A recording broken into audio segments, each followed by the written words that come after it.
All right, we've moved on to our third pairing. Kyla, why don't you tell us what we're eating? Sure. So this is our house-made bolognese with rigatoni.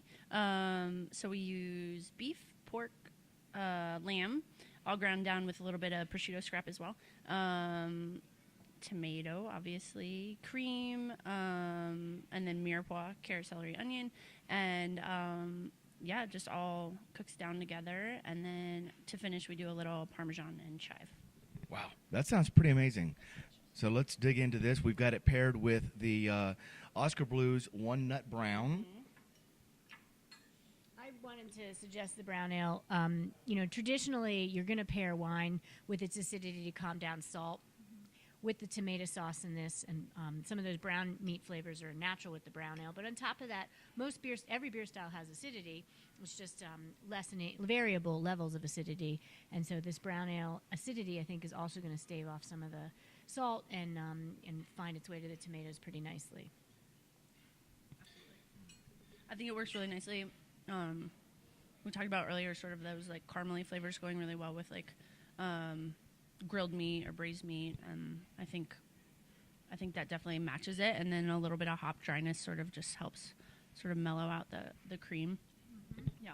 Yeah, I agree. And this pasta does not have the high acidity, or the sauce does not have the high acidity that a lot of tomato sauces do. And Julia and I were talking about pairing beer with different sauces, and obviously with pasta, there's so many different ways to go, from different levels of red sauces to white sauces to the different kinds of meats, which she mentioned the Bolognese in here. Talk about why these kind of pairings work, and let's say we had a white sauce here. What would we want to do? Well, I think that's a good twist, and my brain was stuck, though, on something that's going on in the dish, if I can just say it real quick. I mean, you put in some green herbal components in here, those little baby chives.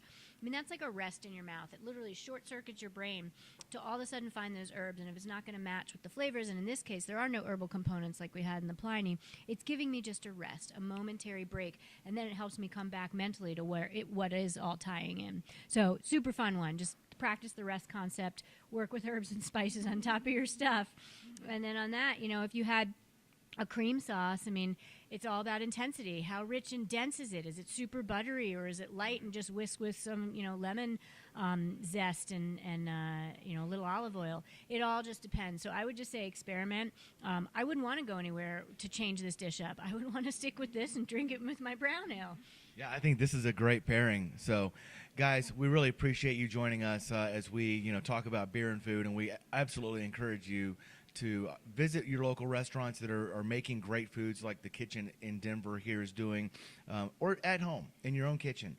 Julia has mentioned many times, to grab yourself a secret six-pack of beers, Mixer Sixer. Sorry, I got the name wrong. Mixer Sixer, cover up the labels and play with learning those.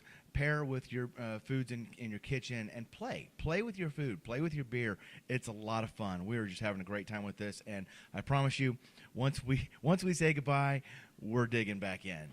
So, all right, thank you, ladies, so much for being here. Kyla, thank you so much for hosting us here. The kitchen, this place is amazing, and every dish I've had has just been absolutely on spot. So I can definitely count this as a place I'll be back next time I'm in Denver. So thank you very much. Guys, we'll see you soon.